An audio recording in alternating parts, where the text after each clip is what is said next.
মন্ত্ৰী जो 4 মেত যি ফলাফল ঘোষণা হল এই 4 মেত ফলাফল ঘোষণা হোৱাৰ পিছত এটা কথা প্ৰায় নিশ্চিত হৈছিল যে তামিলনাডুত মুখ্যমন্ত্ৰী হ'ব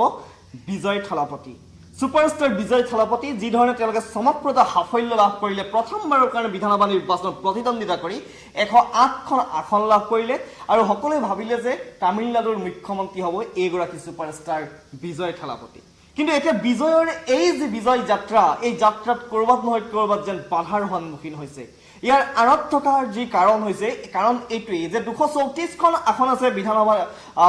তামিলনাডুৰ যি বিধানসভা সেই বিধানসভাত 234খন আসন আছে 234খন আসনৰ ভিতৰত যেতিয়া এখন চৰকাৰ গঠন কৰিবলগীয়া হয় ৰাজ্যখনত বা তামিলনাডুত তেতিয়া আসনৰ সংখ্যা লাগে 118খন কিন্তু তেওঁলোক সিঙ্গল লাৰ্জেষ্ট পাৰ্টি হল এটা একক সৰ্ববৃহৎ দল হিচাপে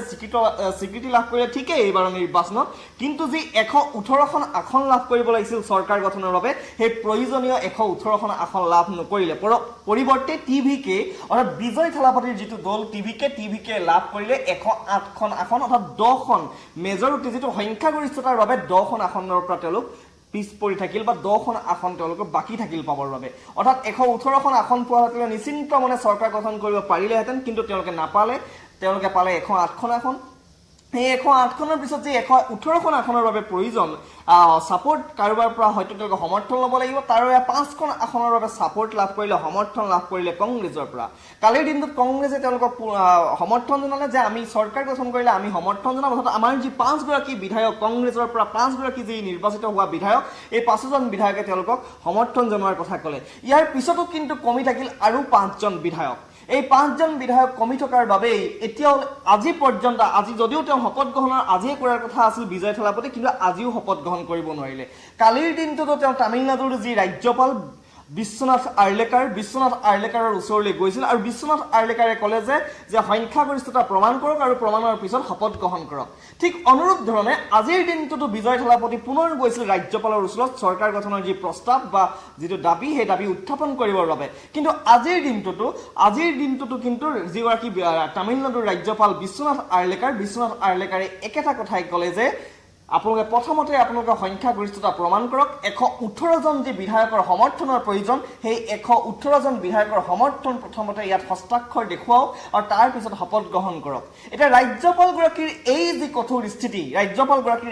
স্থিতিয়ে এতিয়া গোটেই যিটো সমীকৰণ এই সমীকৰণটোত আউল লাগিছে তামিলনাডুত যাৰ বাবে আজিৰ দিনটোত বিজয় থালাপতি শপত গ্ৰহণ কৰাৰ কথা আছিল সেয়া হৈ নুঠিল কাইলৈৰ দিনটোতো পাৰিবনে নোৱাৰে এতিয়া সন্দেহৰ আৱৰ্তত সোমাই পৰিছে অৰ্থাৎ এটা বিজয় থালাপতি মুখ্যমন্ত্ৰী হয় নে নহয় সেয়া নিৰ্ভৰ কৰিছে তামিলনাডুৰ গোটেই ৰাজনৈতিক দৃশ্যপটটোৰ ওপৰত বা তেওঁ কেনেধৰণে অন্য দলৰ পৰা সমৰ্থন আদায় কৰে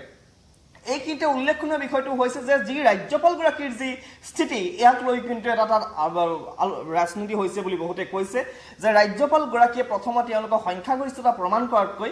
মুখ্যমন্ত্ৰী হিচাপে শপত গ্ৰহণ কৰাই ল'ব পাৰিলেহেঁতেন আৰু শপত গ্ৰহণ কৰোৱাৰ পিছত তেওঁ ফ্ল'ৰ টেষ্ট অৰ্থাৎ যিটো সংখ্যাগৰিষ্ঠতা প্ৰমাণ কৰাৰ এটা সুযোগ দিব পাৰিলেহেঁতেন কিন্তু তাকে নকৰি প্ৰথম অৱস্থাতে আচলতে যি দাবী উত্থাপন কৰিবলৈ গৈছিল বিজয় থালাপতিয়ে দাবী উত্থাপন কৰাৰ সময়তে আচলতে ৰাজ্যপালগৰাকীয়ে কৈছে যে 118গৰাকী সমৰ্থন জনোৱা 118গৰাকী বিধায়কৰ স্বাক্ষৰ প্ৰথমতে দেখুৱাওক আৰু তাৰ পিছত শপত গ্ৰহণ কৰক এই যিটো ব্যৱস্থা বা এই ধৰণৰ যিটো স্থিতি এই স্থিতিটোৱে এতিয়া খেলি মেলি লগাইছে যাৰ বাবে কংগ্ৰেছে এনেকুৱা এক পৰামৰ্শও দিছে বা অভিষেক মনু সিংভিৰ দৰে যি জ্যেষ্ঠ নেতা কংগ্ৰেছৰ বা উকিল এডভকেট তেওঁ এইটো কথা কৈছে যে এনেধৰণৰ যদি স্থিতি তাত থাকে বা অব্যাহত থাকে তেন্তে টিভিকে ৰাজ্যপালৰ বিৰুদ্ধে সুপ্ৰিম কোৰ্টৰ ওচৰলৈ যোৱাটো প্ৰয়োজন হ'ব পাৰে বা তেওঁ আদালতৰ দ্বাৰস্থ হ'ব পাৰে এই ধৰণৰ এটা অৱস্থাও কিন্তু তামিলনাডুৰ ৰাজনীতিত দেখিবলৈ পোৱা গৈছে এটা কথা হ'ল যদি টিভিকে কিবা কাৰণত চৰকাৰ গঠন কৰিব নোৱাৰে বা কোনো দলে যদি সমৰ্থন দিব নোৱাৰে তেতিয়া তামিলনাডুত কি হ'ব কালিৰ নিশাৰ ভাগত চৰ্চা লাভ কৰিছিল ডিএমকে আৰু AIADMK অৰ্থাৎ দুয়োটা তামিলনাডুৰ ৰাজনীতিৰ আঞ্চলিক ডাঙৰ দল AIADMকেও তাত চৰকাৰ গঠন কৰিছে পূৰ্বতে আৰু ডিএমকে বৰ্তমান গাদীচ্যুত হৈছে এইবাৰৰ বিধানসভা নিৰ্বাচনত দুয়োটা চিৰবৈৰী বুলি কোৱা হয় আৰু যিটো চিৰবৈৰী বুলি আমি কওঁ বা দুয়োটাৰ মাজত কিছু ডিফাৰেঞ্চ আছে পাৰ্থক্য আছে আদৰ্শগত তেওঁলোক বিৰোধিতা দুয়োটা দলৰ মাজত আছে তাৰ পিছতো কিন্তু বিজয়ক প্ৰতিহত কৰাৰ স্বাৰ্থত তেওঁলোক দুটা এতিয়া মিত্ৰতাৰ বাবে আগবাঢ়িছে বুলি চৰ্চা চলিছিল কিন্তু তাৰ পিছত এইটোও ক'ব লাগিব যে যি 118খন আসনৰ প্ৰয়োজন সেই আসন কিন্তু DMK আৰু AIDMK দুইটাৰ যদি মিত্ৰতা স্থাপন কৰে তেতিয়াও নাই, কিন্তু তেতিয়াও তেওঁলোকৰ আসন কমি আছে। কিন্তু কেইটামান সৰু সৰু দল আছে যিকেইটা DMK মিত্ৰজোঁটৰ লগত আছিল, সেই দলকেইটাই ছাপোৰ্ট যদি দিয়ে তেন্তে DMK আৰু AIDMK কিন্তু চৰকাৰ গঠনৰ এটা পূৰ্ণ অৱকাশ আছে। আজিৰ দিনটোত যদি আৰু এটা সাক্ষাৎকাৰ চাওঁ, হৈ আছে MK ষ্টেলিন, যিগৰাকী তামিলনাডুৰ মুখ্যমন্ত্ৰী আছিল। এইবাৰ নিৰ্বাচনত তেওঁ গাদীচ্যুত হৈছে আৰু নিৰ্বাচনত তেওঁ নিজেও ব্যক্তিগতভাৱে পৰাস্ত হৈছে কালাথুৰ নামৰ যিটো সমষ্টি, সেই সমষ্টিটোৰ পৰা। MK ষ্টেলিনে কৈছে যে আমি 6 মাহৰ বাবে বিজয়ৰ চৰকাৰখন চাব বিচাৰোঁ বা নিৰীক্ষণত ৰাখিম, আমাৰ নজৰত থাকিব। 6 মাহত যদি আমি 6 মাহত কোনো ডিষ্টাৰ্ব নিদিওঁ বা কোনো তেওঁলোকক সমস্যাত নেপেলাওঁ, তাৰ পৰৱৰ্তী সময়ছোৱাত আমাৰ পদক্ষেপ লক্ষণীয় হ'ব, এই ধৰণৰ মন্তব্য কৰিছিল। এই ষ্টেলিনৰ এই মন্তব্যৰ দ্বাৰা কিন্তু AIDMK আৰু DMKৰ মাজৰ যিটো মিত্ৰতাৰ কথা আলোচনা আছিলে, এক প্ৰকাৰ তাক নস্যত কৰাৰ ধৰণে হৈছে। কিন্তু ইয়াৰ পিছতো AIDMKৰ প্ৰায় 28ৰ পৰা 40 গৰাকী, 30ৰ পৰা 40 গৰাকী বিধায়ক ৰিজৰ্টত আছে। তামিলনাডুৰ ৰিজৰ্ট পলিটিক্সো আৰম্ভ হৈছে, যে হৰ্চ ট্ৰেডিং হোৱাৰ এটা আশংকাৰ কথা কোৱা হৈছে। হৰ্চ ট্ৰেডিং হ'ব নেকি তামিলনাডুত, বা TVK যোগাযোগ কৰিছে, স্থাপন কৰিছে বুলি ওলাইছে। TVK সমৰ্থন আদায়ৰ বাবে যিটো AIDMKৰ সৈতে তেওঁলোকে AIDMKৰ বিধায়কৰ সৈতে যোগাযোগ কৰিছে বুলি ওলাইছে। এতিয়া যদিহে TVK তেনেধৰণে কাৰোবাৰ পৰা সমৰ্থন আদায় কৰিব পাৰে, তেন্তে তেওঁলোকৰ বাবে এটা চৰকাৰ গঠনৰ যিটো পাথ, সেই পথ প্ৰশস্ত হ'ব। কিন্তু AIDMKৰ কেইবাগৰাকীও বিধায়ক বৰ্তমান ৰিজৰ্টত আছে, তেওঁলোকক তাত ৰখোৱা হৈছে, যি আচলতে সেই ৰাজনৈতিক গোটেই পৰিক্ৰমাটোৰ বাবেই তাত ৰখোৱা হৈছে, বা হৰ্চ ট্ৰেডিঙৰ এটা আশংকা প্ৰকাশ কৰা হৈছে তামিলনাডুৰ ৰাজনীতিত। এটা গুৰুত্বপূৰ্ণ কথা হ'ল, আৰু এটা আলোচনা চলি আছে, সেইটো হৈছে AIDMKৰ যি আসনৰ সংখ্যা। তেওঁলোকে AIDMK যিমানকেইখন আসন লাভ কৰিলে, তেওঁলোকে লাভ কৰিছে 47খন আসন। এই 47খন AIDMK আৰু TVKৰ মাজত মিত্ৰতা হ'ব নেকি, এইটো এটা চৰ্চাত আছে। যদিহে AIDMK আৰু TVKৰ মাজত মিত্ৰতা হয়, তেতিয়াহ'লে তেওঁলোকে খুব ভাল ধৰণে আচলতে চৰকাৰ গঠন কৰিব পাৰে তামিলনাডুত, কিয়নো AIDMKৰ আছে 47 গৰাকী বিধায়ক, আনফালে TVKৰ হাতত আছে 108 গৰাকী, 155 গৰাকী বিধায়কৰ সমৰ্থনেৰে এখন চৰকাৰ গঠন কৰিব পাৰিব এই TVK অৰ্থাৎ বিজয় থালাপতিয়ে। এতিয়া AIDMKৰ পৰা এই সমৰ্থন বা এই মিত্ৰতা স্থাপন কৰিব পাৰিব নে নোৱাৰে, সেয়াও গুৰুত্বপূৰ্ণ কথা। কিন্তু এই পৰ্যন্ত TVK আৰু AIDMKৰ মাজত আনুষ্ঠানিক বিশেষ আলোচনা হোৱা নাই, বা তেনেকুৱা ধৰণৰ কোনো ধৰণৰ তথ্য আচলতে সংবাদ মাধ্যমত প্ৰকাশিত হোৱা নাই। এনে স্থলত এতিয়া TVK কেনেধৰণে চৰকাৰখন গঠন কৰে, সেই কথাটোৱে আজিৰ দিনটোত খুব গুৰুত্বপূৰ্ণ হৈ উঠিছে, কিয়নো TVKৰ হাতত একক সংখ্যাগৰিষ্ঠতা নাই, 118খন আসন নাই, কংগ্ৰেছে 5খন আসন তেওঁলোকে ছাপোৰ্ট কৰিছে। বাকী যিকেইটা দল আছে, অন্যান্যৰ হাতত প্ৰায় 14খন আসন আছে। PMK নামৰ এটা দল আছে,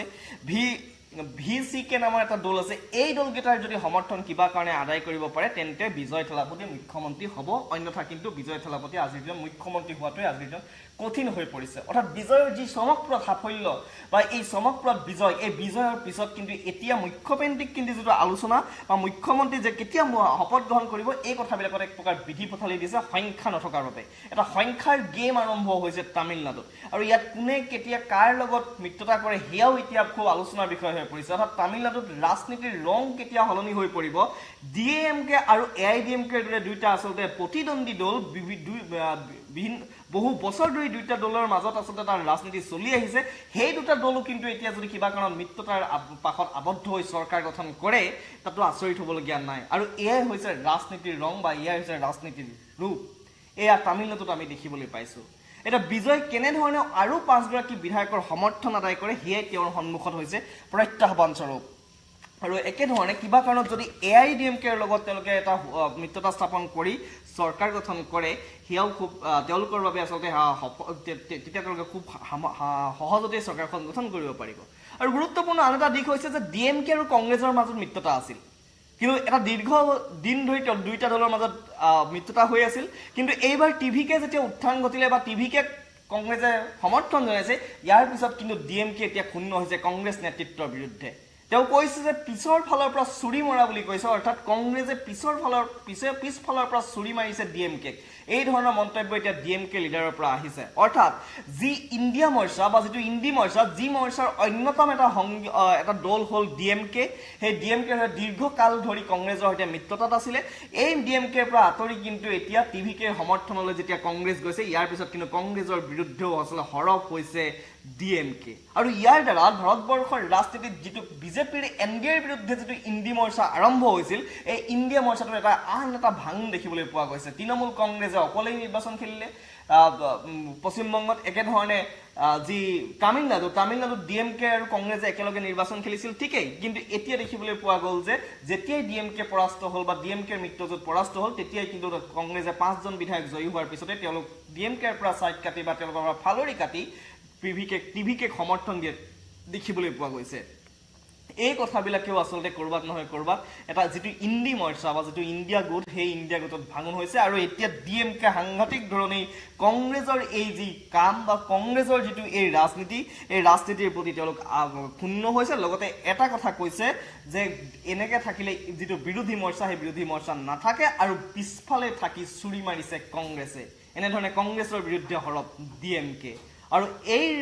টিভিকেৰ যিটো উত্থান এই উত্থানে ভাৰতীয় ৰাজনীতি তামিলনাডুৰ ৰাজনীতিৰ লগত ভাৰতৰ যিটো বিৰোধী ৰাজনীতি তাতো যে প্ৰভাৱ বিস্তাৰ কৰিছে ইয়াৰ দ্বাৰা স্পষ্ট হৈ পৰিছে এতিয়া সময় বাগৰাৰ লগে লগে টিভিকে অন্য 5জন যি 113জন হৈ আছে আৰু অন্য যি 5জন লাগে সেই 5জন বিধায়কৰ সমৰ্থন কেনেদৰে আদায় কৰে সেয়া হ'ব গুৰুত্বপূৰ্ণ আৰু 5জন যদি বিধায়কৰ বা সেই 118ৰ সংখ্যাটো তেওঁলোকে যাতে প্ৰতিষ্ঠা কৰিব নোৱাৰে তেতিয়াই কিন্তু বিজয় থালাপতি মুখ্যমন্ত্ৰী হোৱাৰ পৰা বাদ পৰিব বা মুখ্যমন্ত্ৰী হ'ব নোৱাৰে সেইবাবে আজিৰ দিনত বিজয় থালাপতিৰ সন্মুখত এটাই প্ৰত্যাহ্বান যে 118খন আসনৰ যিটো সমৰ্থন সেই সমৰ্থন প্ৰতিষ্ঠা কৰক তাৰপিছত তেওঁ শপত গ্ৰহণ কৰিব পাৰিব আৰু শপত গ্ৰহণ ল'লেহে এই ছুপাৰষ্টাৰ বিজয় থালাপতি আচলতে পশ্চিমবংগৰ মুখ্যমন্ত্ৰী হ'ব